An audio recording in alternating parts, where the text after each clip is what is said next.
real quick. I'm going to show you guys how to take apart a coilover and put it back together. I'm just going to basically adjust a dual rate stop in here and put it back together real quick.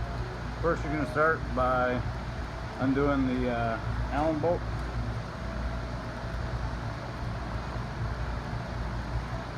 Up top here is the preload adjuster.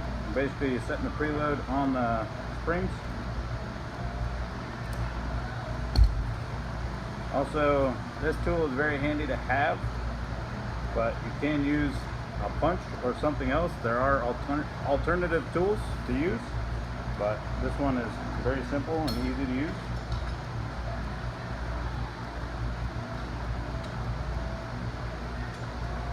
If I can get it on here right.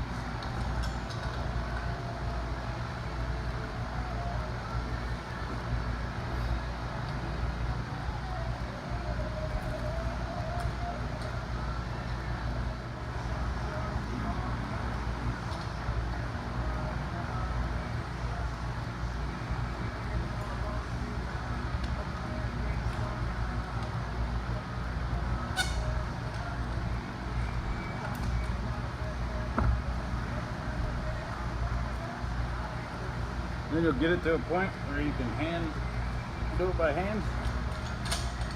You want to take it all the way up so you have enough room to compress the coils. And you'll basically take the bottom cup off.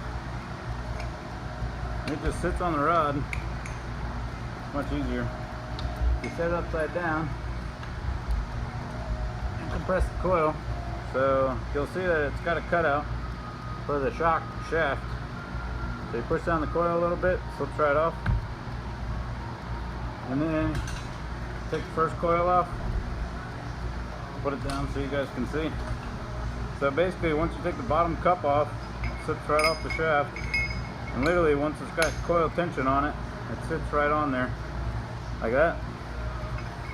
So you pull it off, pull the first coil off, the spring dividers,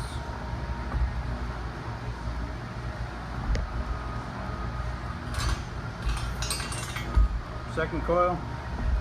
So usually in most setups, the top coil is your softer one for spring rate, and then your bottom coil is going to be your heavier spring rate. In this particular setup, they're both 250 pounds spring rate, so either one could go on top. That's basically it for taking it apart.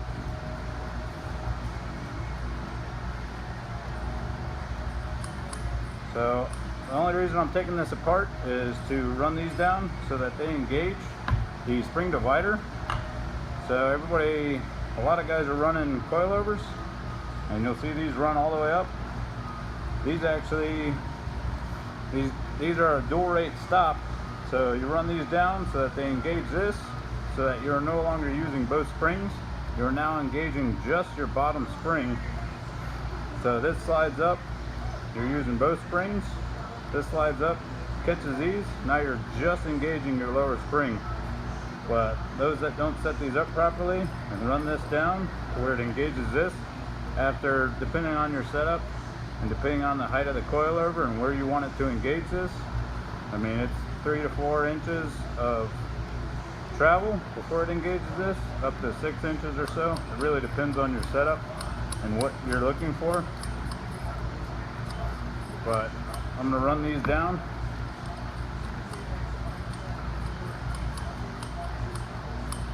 Lock them in place.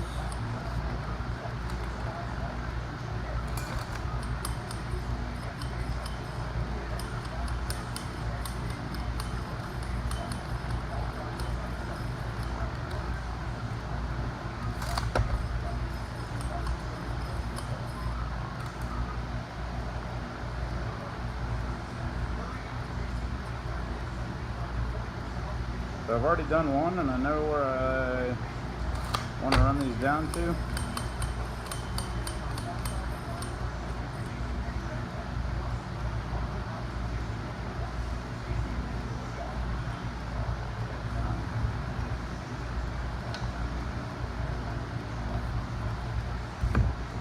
Good and tight on these, and like I said, this slides up, you stops right here, and now you're engaging just as your shock compresses.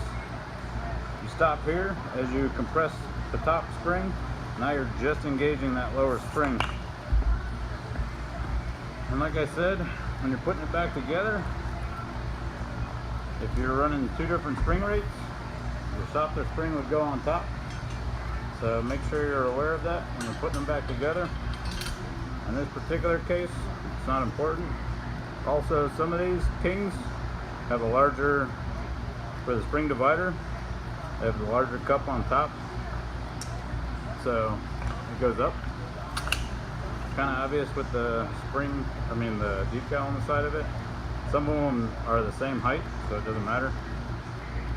King is nice too because it puts the spring rate on not only the top of the coil, but also it's printed on the side.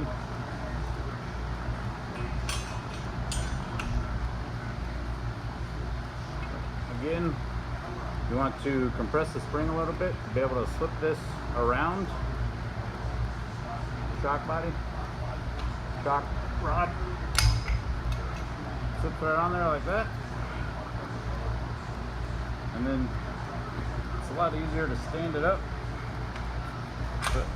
so that it sits down on there.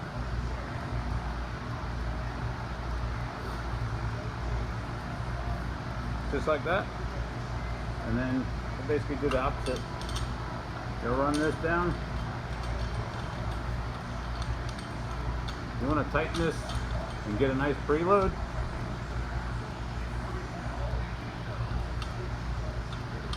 On your springs, it's another thing you see out on the trails.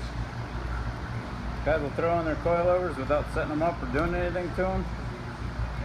They'll unload one side of their suspension and you'll see their top coil flopping around in there because they don't have any actual tension on their coilover. So you want to actually set them up properly so that you have a nice preload on your springs. So that when you put them in, it doesn't sag a ton. And when your suspension unloads on that side, your spring isn't popping around in there.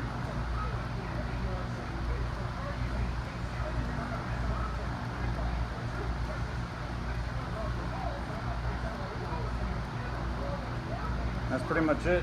I won't bore you all with me locking this down. It's the same thing. You'll wrench it down and then you'll lock the Allen key in there so that basically it can't loosen up over time. And that's it. You're ready to install them on the vehicle. They're good to go. Like I said, this slides up and then we'll engage. Then you're using just your lower coil and they're good to go. All right.